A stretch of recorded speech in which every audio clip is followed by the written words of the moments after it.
Computer. All right. So we're picking up in the Gospel of Ramakrishna on page 669. Bankim Chandra is the name of the chapter. And we're down at the very last paragraph of the page.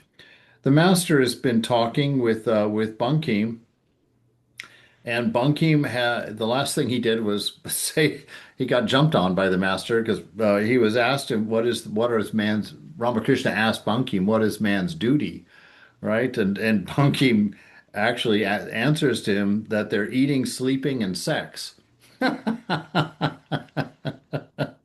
So Ramakrishna was not real happy with that and scolds him a bit. And I'll just read the whole answer, but we've already read two paragraphs of it, but for a good starting place. The master sharply, right? So he's displeased. Ah, you're very saucy, right? You're being nasty. What you do day and night comes out through your mouth, right? He's saying this isn't just a joke. This isn't just a lightness. You've just betrayed something about yourself, right? This is the thing. Somebody told me that one time when I had said something really sarcastic about them. And I said, and they jumped on, they challenged me on it. They're like, how can you say that? And I said, oh, it was just a joke. And they said, every joke has a seed, you know? And so these things come from somewhere within us. And so Ramakrishna says, a man belches what he eats. If he eats a radish, he belches radish. If he eats green coconut, he belches green coconut. Day and night you live in the midst of lust and greed, so your mouth utters words about that alone. By constantly thinking of worldly things, a man becomes calculating and deceitful. On the other hand, he becomes guileless by thinking of God.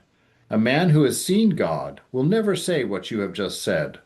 What will a pundit's scholarship profit him if he does not think of God and has no discernment and renunciation? Of what use is erudition if the mind dwells on lust and greed? Kites and vultures soar very high indeed, but their gaze is fixed only on the charnel pit. The pundit has no doubt studied many books and scriptures. He may rattle off their texts, or he may even have written books. But if he is attached to lust, if he thinks of money and honor as the essential things, will you call him a pundit? How can a man be a pundit if his mind does not dwell on God? Some say about the devotees, day and night these people speak about God. They are crazy, they've lost their heads. But how clever we are, how we enjoy pleasure, money, honor, and senses. The crow, too, thinks that he is a clever bird, but the first thing he does when he wakes up in the morning is to fill his stomach with nothing but others' filth. Haven't you noticed how he struts about? Very clever indeed. There was dead silence, right? He's just really spoken some truth to somebody, and that person is getting quite a lesson, quite a scolding here. Sri Ramakrishna continued, but like the swan are those who think of God, who pray day and night to get rid of their attachments to worldly things and their love for lust and greed, who do not enjoy anything except the nectar of the lotus feet of the Lord, and to whom worldly pleasures taste bitter. If you put a mixture of milk and water before the swan, it will leave the water and drink only the milk. Haven't you noticed the gait of a swan? It goes straight ahead in one direction. So it is with genuine devotees. They go toward God alone. They seek nothing else. They enjoy nothing else. Right? So this whole notion, those who are, focusing on the beloved and have a certain level of dedication, a certain level of sincerity and earnestness in their practice, they will enjoy that. It will become a pleasant thing to them, and the thought of a worldly enjoyment, being temporary, they know that breaks that continuity of enjoying your nature, of enjoying the presence within you, the presence of a divine love, the presence of divine wisdom, and more. Just that atmosphere of sacred that overcomes the heart when one remembers to practice in the shrine with regularity, right? And so it's not that you mentally judged someone doing that and mentally say, "Oh, that's disgusting," right? What it is that in preference you're like, "Oh God, no, I don't want that." You know, you go ahead if that's what you want. I've got something else going on, right? So he's not talking about being judgmental toward people of the world. He's saying that if you are doing your practice correctly and with that earnestness and sincerity, you'll have something better going on in within you than what is available in the world, in the sense world. Right?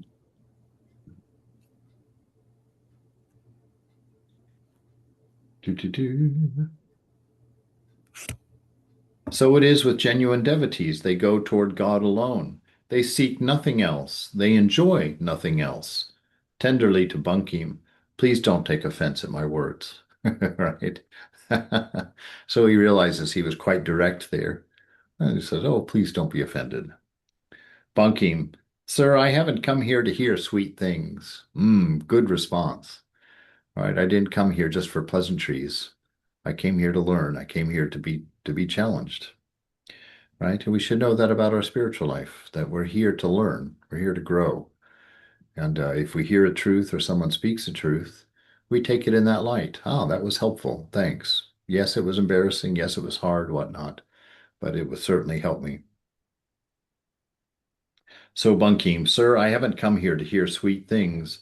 Master to Bunkim, lust and greed alone is the world. Right? That's quite a shocking statement. It's a fun one to think about, that is the seed of worldly life out there, right? That it is because of lust that we see each other as men and women. It's because of lust that we see each other as handsome or ugly or beautiful or plain. It's lust that causes us to look at how much a person makes. Are they desirable as a partner or not, right? And so lust opens up all of these judgments and boundaries and fences and obstacles within our mind, which is why we can't see God through it, right? Because of all of those obstacles. And then gold, greed uh, is what makes us unable to love, unable to serve. It puts in us a fear of being exploited. We don't want to be taken advantage of. So every time someone asks us for money, we the first thought is like, oh, he's taking advantage of me, right? Or we'll think something like, oh, that's his karma. I don't have to help him, right? And so greed takes away our compassion, takes away our empathy, takes away our ability to be true to ourselves. So this is why he says that lust and greed are the root of Maya, the root of misunderstanding, the root of ignorance. Right. And so we really want to be careful in our lives about those things because they're part of us as body minds. And to the extent we believe ourselves to be a body, to that extent we're really attracted to these things. And that's why we have to practice. That's why we go inside and sort out what we are from the inside out. Right? What are we from the inside out? Because ego always defines us from the outside in.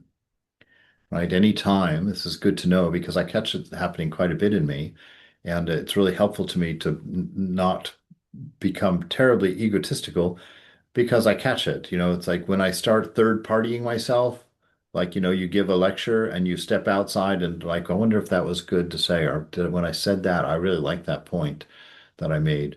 You start third partying yourself, seeing yourself from the outside in. And always, if you find yourself thinking about yourself in third party like that, you can know one thing absolutely sure. You are in the process of building ego, of constructing ego. Anytime you think of yourself like that. Anytime you look at yourself from the outside in, that includes the mirror. Right? So when we sit there and we're messing around with our hair, messing around with whatever it is we're messing around with in the mirror, understand those are the moments that ego is constructing itself. And so to become aware of that, you can stop that. You may still glance in the mirror, but the awareness of the dangers of building ego will be in your consciousness and you'll be safer in that way. Maharaj, can I Yeah, ask a question on that? please. So I think it's interesting you said that because the process of developing yourself as a witness to the mind is also, I get a little, I mean, in the process of the practice, I get a little confused because that process of seeing your thoughts and your mind as a witness is also when I kind of step out and see myself as a third party. No. So I don't know. It shouldn't be because you're looking you're inside looking inside. When I say step Mm. out, you literally see yourself as the body in, right? When you're working from the inside out, you're looking at your mind, you're observing impulses of body within the internal structure. When I say third party yourself, you become somebody outside of yourself observing you, seeing how you look, seeing how you talk, seeing how you walk, seeing whether or not the points you're making or the things you're saying are witty, or good. When you look in the mirror, you're not looking at your mind, you're looking at your body, and you're not looking at your body from the inside, you're looking at your body from the outside. What does my face look like to everybody? What does my hair look like to everybody? What can they see that pimple? Can they see those hideous things on my face, that weren't there when I was young? How many wrinkles are there? When you start doing that, you're looking from the outside in. That's what we're talking about. But to be inside, seeing yourself as the witness, being aware of a mind, you are not that mind, right? And you're in there looking at that mind, being aware of yourself as witness. So it's a different function. If if you were stepping outside of yourself and seeing how you treated that homeless person today, that's seeing yourself from the outside in, right? Working from the inside out, you would be thinking, you know, hmm, I didn't pay enough attention to him today. My heart hurt, or why can't I get that fight out of my mind? Right. But if you were looking from the outside in, you were like, did I look like a hero? Did I get Oh, so enough basically praise? you're saying outside in is physical and inside out is spiritual. Yeah. Subtle. Yeah. Yes. I'm sure there's exceptions to that, but in general, yes, you can say that. And so when you catch yourself thinking about yourself from the outside in, what is my impression to the outside?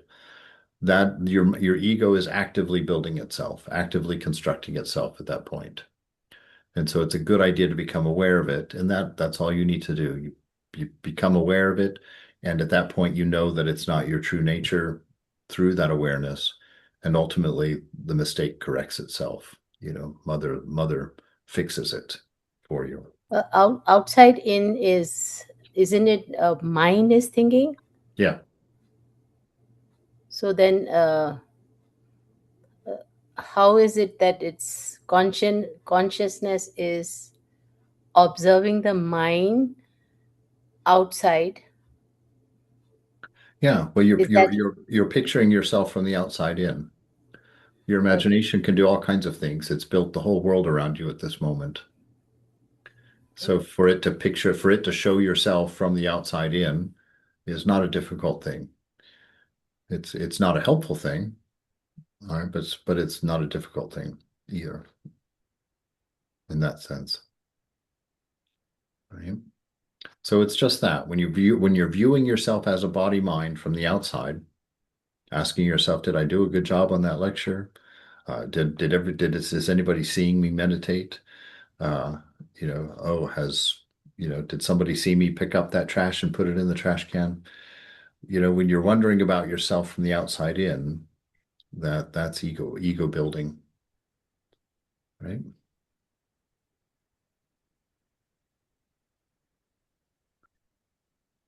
So, sir, I haven't been here to hear sweet things. To Bankim, lust and gold alone is the world. That alone is Maya. Okay, so lust and greed are what creates our ignorance about what the world really is. Through lust, we're seeing people as bodies, and we're thinking that either we need them and their approval, or we want to enjoy them, right? We want to exploit them in that sense. He says, because of it, you cannot see or think of God because you're outside of yourself, right? You're thinking yourself as a body, you're thinking yourself as a mind. In order for you to think of God or to see God, you have to be internal, knowing that I am witness, right? And through the awareness of witness, through the awareness of your awareness, that is the thought of God. That is an awareness of the presence within you. After the birth of one or two children, husband and wife should live as brother and sister and talk only of God. Then both their minds will be drawn to God, and the wife will be a help to the husband on the path of spirituality. None can taste divine bliss without giving up his animal feeling, right? So no one can taste this divine bliss without giving up this animal feeling. Why? Because once you enjoy that animal feeling, lust, once you start focusing on that, you're only going to see bodies. You're only going to see beauty or ugliness, rich or poor, fat or thin, male or female, or anything in between, right? All of these identities of ours prevent us from tasting divine bliss because divine bliss is happening before those things, kind of behind us.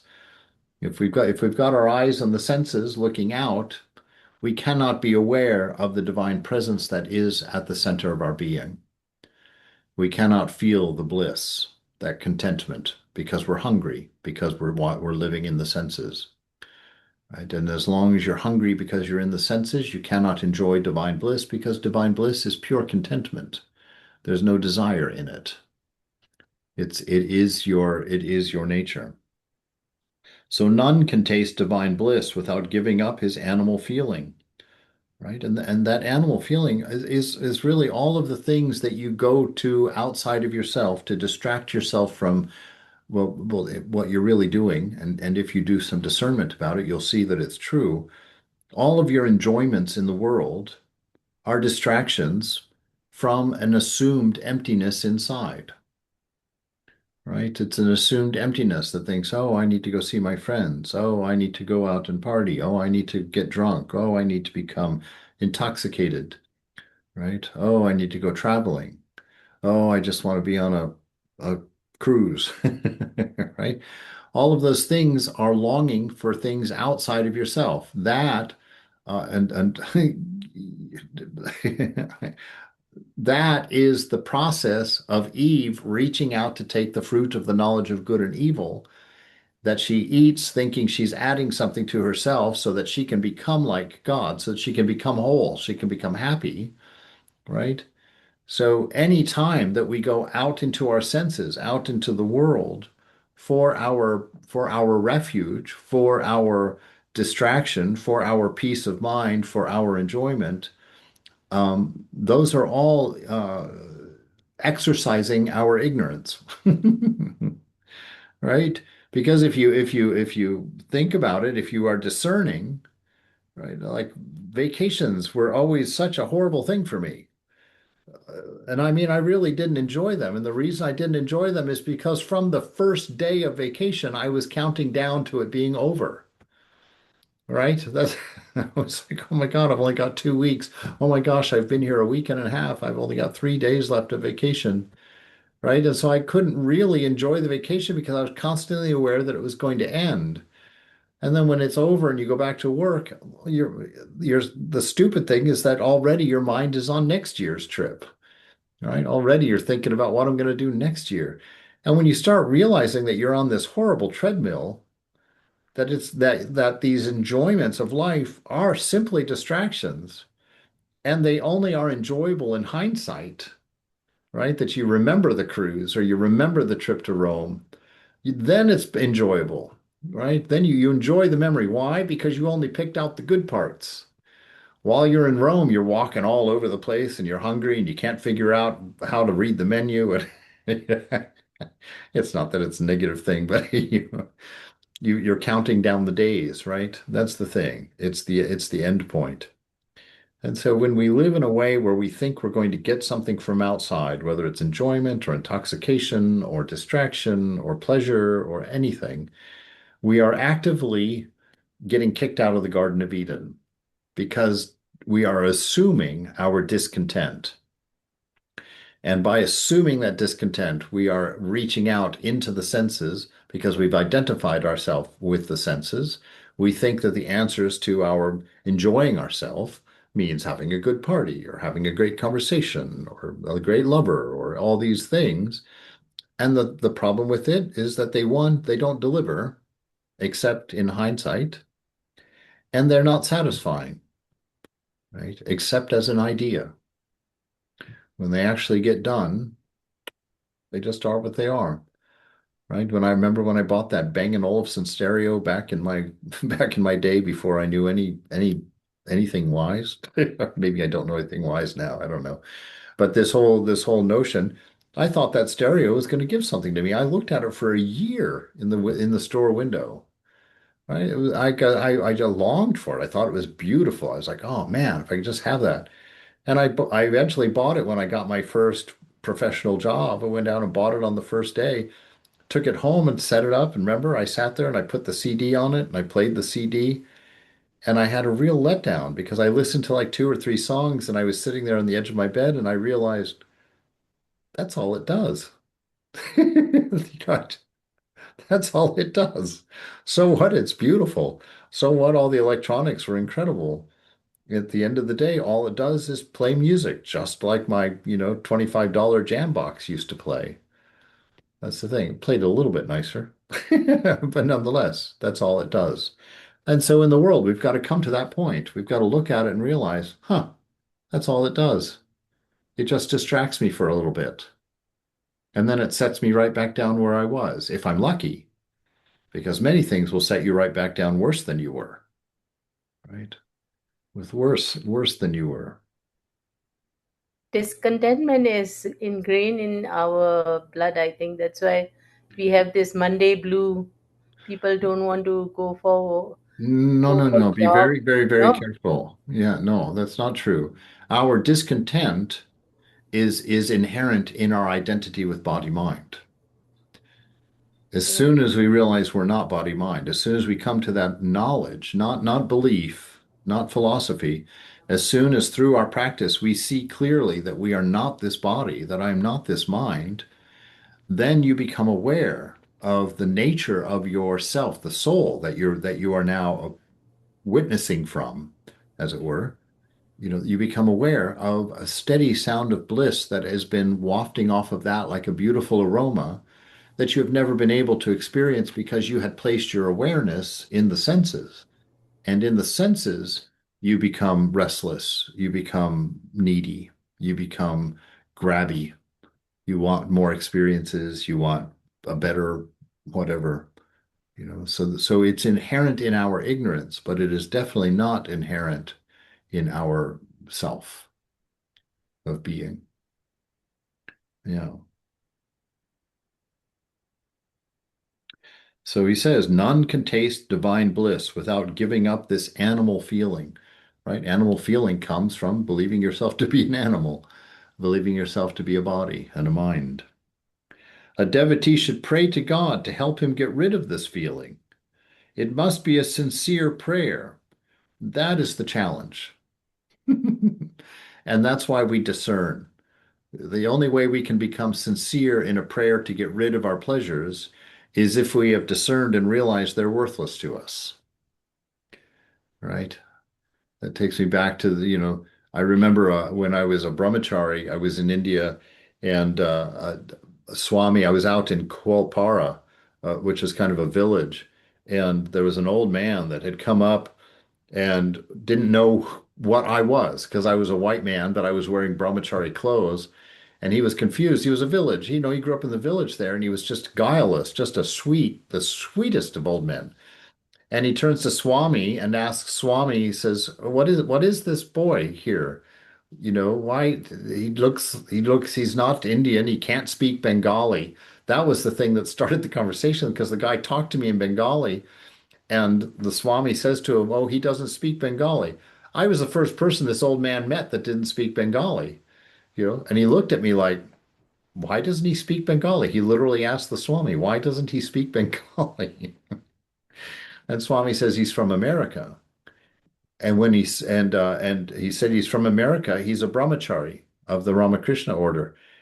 He said that to this old man, and that old man immediately fell on the ground in an Ashtanga pranam and couldn't get up. And when the Swami picked him up, because I was not, nobody had ever pranamed me before that time. He stands the man up. The man is in tears and crying. And Swami says, "Why are you crying?" And this man was saying, "I have worked my whole life for renunciation and have come up with none." And he said, "And I have so little to renounce." And he said, "Here is this boy," because at the time I was, I wasn't a boy, I was 35, but he was looking at me and he was thinking, and this man who has so much and blah, blah, blah, blah, blah, blah, blah, has been able to renounce. And he was in tears and he was like that. And that night I was sitting there and thinking about that. There's something wrong in viewing life that way because it's not how much a person renounces. Because once you understand the nature of the world, like once you eat a teaspoon of sand, it's not renunciation not to have a second teaspoon of sand, right? It's common sense. You had a teaspoon of sand, and that was not satisfying in any way. And so that's what discernment teaches us about this world. We go on a vacation. We realize, God, it was just a countdown. It was a distraction. It didn't really do anything. Now I'm right back where I was, and life is continuing on as it was. And you realize, wow, that's not the thing that's going to make me happy, right? That stereo just plays music. Here I spent $3,000 on it, and all it does is play music. It's just like anything else that plays music, right? And so we discern like that. And then we realize it's the amount of renunciation, the amount of the thing you're renouncing, who cares? Once you understand that money isn't making you happy, it's buying you isolation and delusion, actually, right? It's turning you into somebody who can't empathize. It's surrounding you with yes men and people who want to enjoy your money with you. When you come to realize that, you drop it. You're like, it's not that you have more wisdom when you don't pick it up again. It's because you understand this isn't, I'm not temporary. I'm not looking for something that makes me happy for 10 minutes. I'm looking for something that's fulfilling, right? That doesn't go away. That's why Jesus and Ramakrishna that promised those drinks, the water that you'll never thirst again, or a wine that gives you an intoxication that will never end. Right? We're eternal beings, and so we only find eternal things satisfying, and they cannot be found through the body mind. They cannot be found through the senses. And so he's telling us, that you have to have this sincere prayer, which means you have to do the discernment so that you really do want to get rid of these things.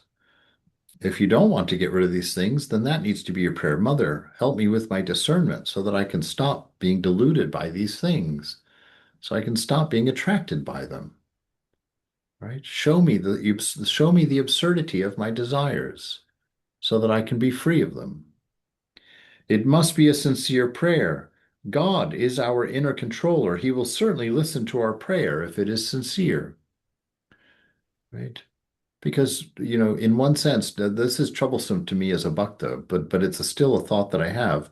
It's like it's me that's asking me to free me from lust, right? It's me asking me to free me from lust. And once you begin to realize that, that prayer becomes more powerful than if you think that you're praying it to an external God. Because you realize I'm asking myself to give myself freedom from my own delusions.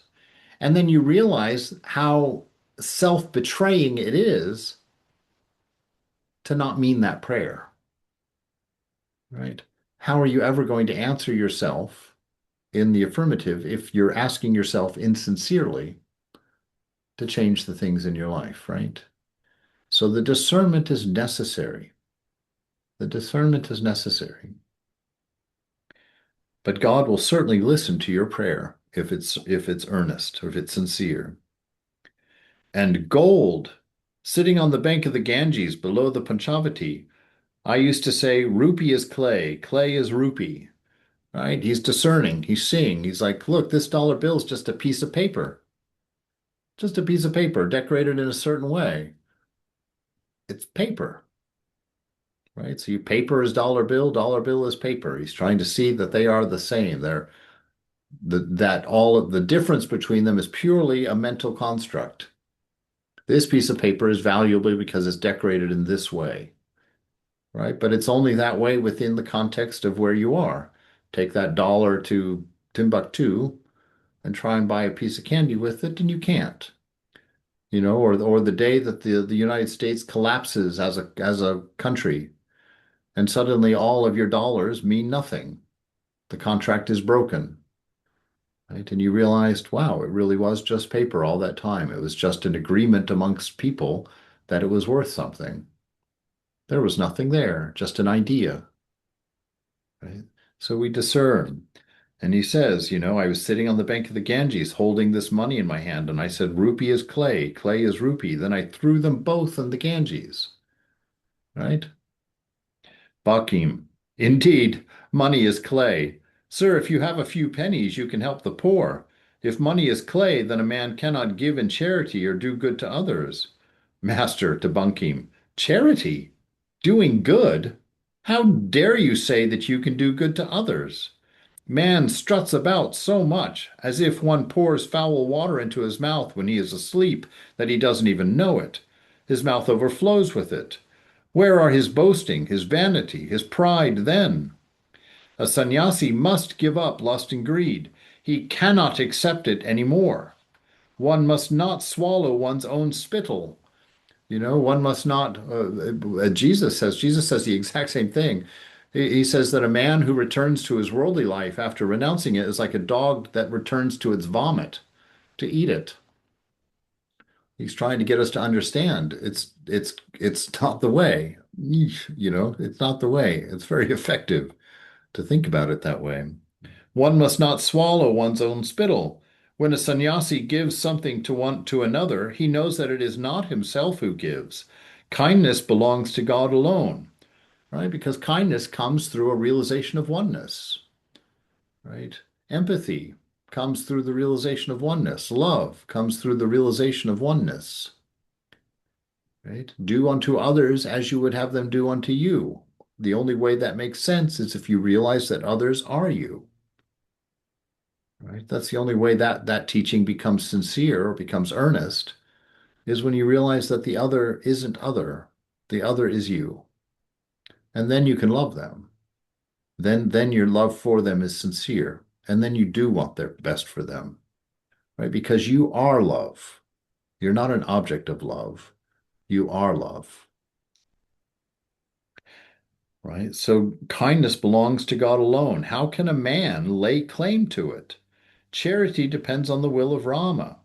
A true sannyasi renounces woman and gold, both mentally and outwardly. He who eats no molasses must not even keep molasses about. If he does, and yet tells others not to eat it, they won't listen to him. A householder, of course, needs money, for he has a wife and children. He should save up to feed them. They say that the bird and the sannyasi should not provide for the future, but the mother bird brings food in her mouth for her chicks, so she too provides. A householder needs money. He has to support his family.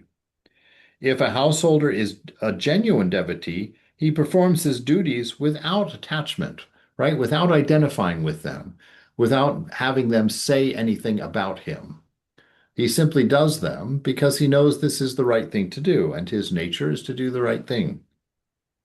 He surrenders the fruit of his work to God, his gain or loss, his pleasure or pain, and day and night he prays for devotion and for nothing else. This is called motiveless work, the performance of duty without attachment.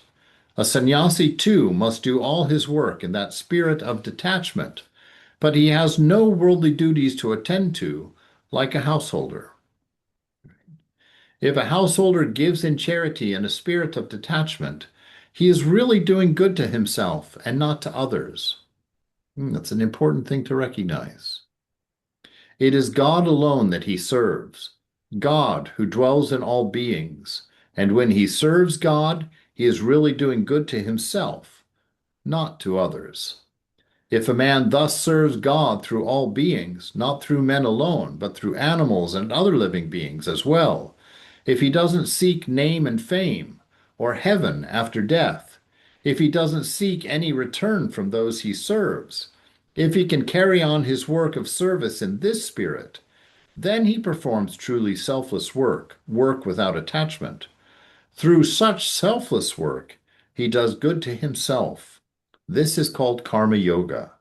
This too is a way to realize God, but it is very difficult and not suited to this Kali Yuga, right? Because this Kali Yuga, everybody gets wants to get attention, right? That's the thing that's heartbreaking in one angle. When you go to, I love these YouTube videos where people, are paying for someone's groceries secretly or are giving away $5,000 to some homeless guy or all these things. But the fact is, they're filming it, right?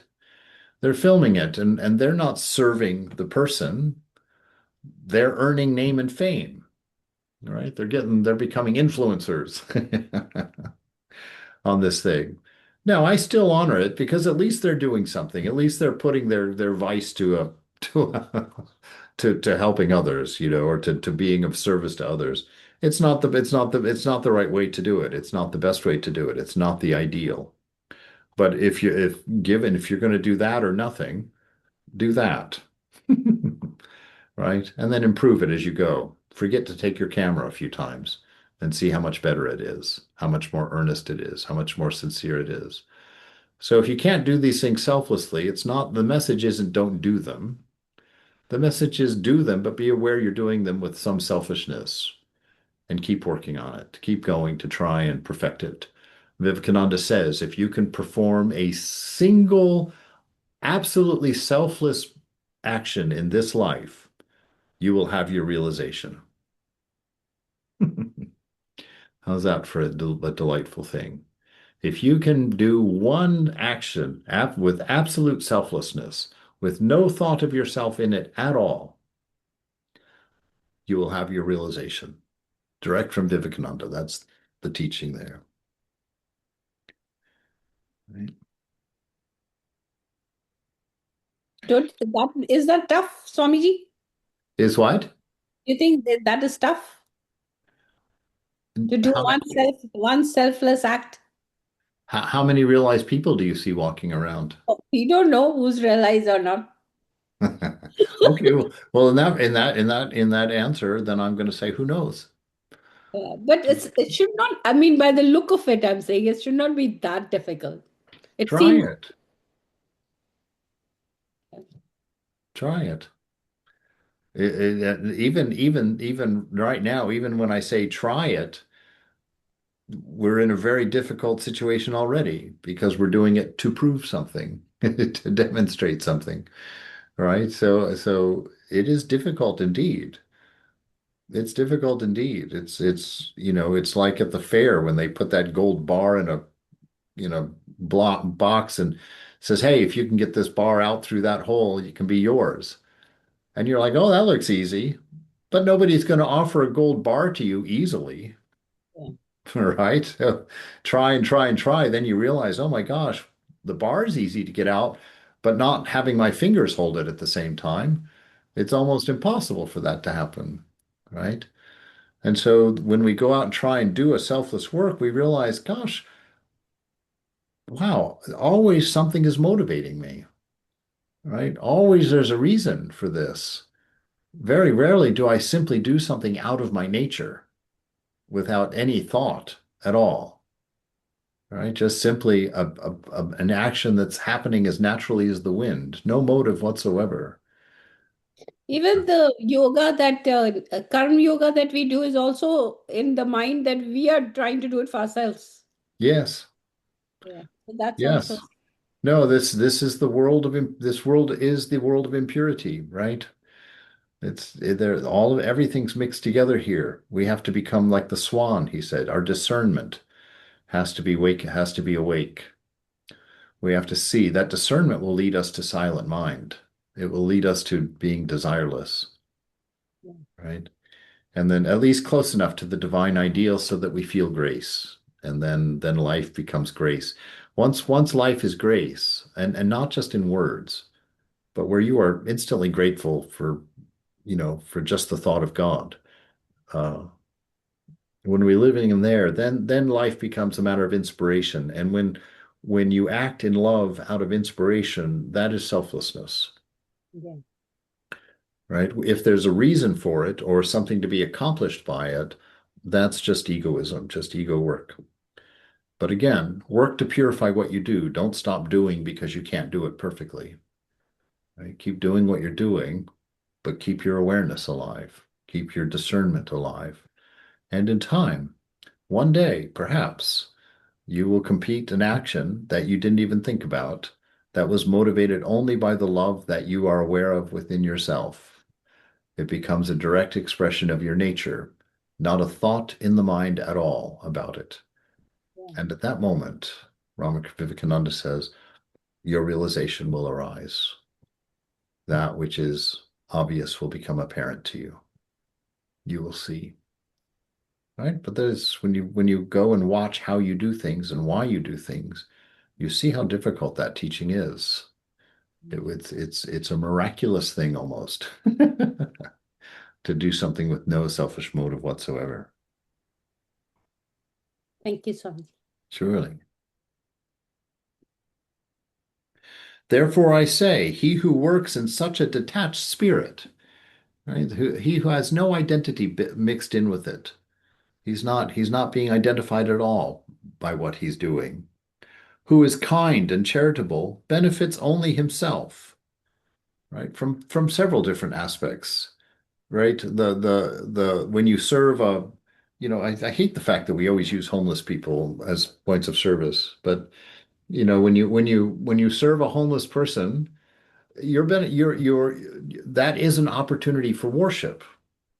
You have no idea if what you're giving, I mean, if that person is an addict and you're giving him $10 and he goes and buys more of his drugs, you haven't served him, right? You haven't served him at all. And so when you go to somebody and they take it and do good with it, then who have you served? Well, you've served God in that person. You've served the love in that person that allowed them to manifest their love, to manifest their nature, right? So you've worshiped. And so all of your opportunities for service are not opportunities for you to do good because you don't know what is good for that person and what's not good for that person. You may have fed them, but they may have murdered somebody on that energy, right? You don't know if you're doing good or bad. So it's not service. We worship. When there's an opportunity for service, what we call that is an opportunity for worship. So I'm giving that homeless person, I'm not giving the homeless person money, right? I'm giving the money to the presence of the divine nature within that person, right? And so you take God's name and you give the money to God, and that person gets to enjoy it, right? But that way you don't take on the karma of what they do with it because you gave it to God. You gave it to the highest ideal within them. And if they chose not to use it that way, that's their business, not yours, right? You gave it to them with the highest ideal in them. So he who is kind and charitable benefits only himself, helping others, doing good to others. This is the work of God alone, who for men has created the sun and the moon, father and mother, fruits, flowers, and corn. The love that you see in parents is God's love. He has given it to them to preserve his creation. The compassion that you see in the kind-hearted is God's compassion. He has given it to them to protect the helpless. Whether you are charitable or not, he will have his work done somehow or another. Nothing can stop his work. What then is man's duty? What else can it be? It is just to take refuge in God and to pray to him with a yearning heart for his vision. Right there you have all of life. Take refuge in God. What does that mean? Lay down all of your struggle and take refuge. Know that all that you need is within you. right? Take refuge within the self, within the heart, within your own love, within the love that is you. Take refuge in God and pray to Him, right? Be in communion with that love within yourself. Be in communion with that presence, with a yearning heart for His vision, right? So that that which is within you, that which is internal, that which is an internal communion, then will spill out as love and the actions motivated by love into the manifested world, right? Into the manifested world, which means to have God vision, to see that it is God everywhere present and always perfect, to see the Lord, because that love, that presence is within you and it's spilling out around you and is your experience of the world at that point, right? You are in a state of constant love, a state of awareness. Sambhu said to me, "It is my desire to build a large number of hospitals and dispensaries."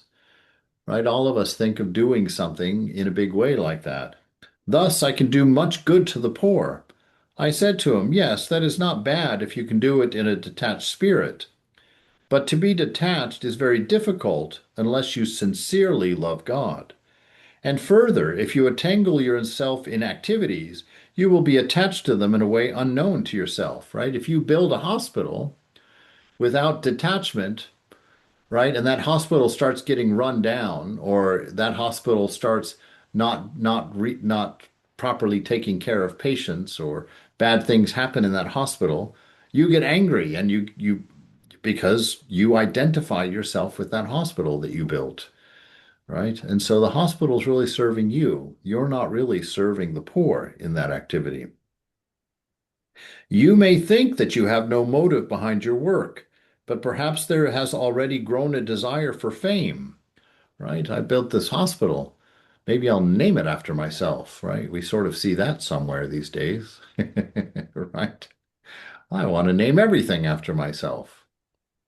For fame and the advertising of your name. Then again, if you are entangled in too many activities, the pressure of them will make you forget God. You've got a to-do list. Oh, I've got to meet with the directors of the hospital. We got to figure out these finances. We got to figure out how we're going to get more patients and right, how we're going to take care of more people and blah blah blah blah blah. Suddenly, your inspiration is now a burden. If you are entangled in too many activities, the pressure of them will make you forget God. I also said to Shambhu, "Hey Shambhu, let me ask you one thing. If God appears before you, will you want him? Will you want him or a number of hospitals and dispensaries? If one realizes God, one doesn't enjoy anything else. Right? One who has tasted the syrup of sugar candy cannot enjoy a drink made from common treacle. Once you've tasted this divine contentment within yourself, once you've truly had an experience of communion with the divinity of your nature within yourself, there's nothing like that. Nothing like that. No cup of coffee can give you the relaxation and contentment of a moment of the divine bliss of your nature, right? Because the coffee has a bottom to the cup. Your divine nature does not, right? All enjoyment that's taken in through the senses can only be metered out to you in small, expiring doses. But if you don't go through the senses, if you go directly to the self, there is no boundary that blessing has to cross.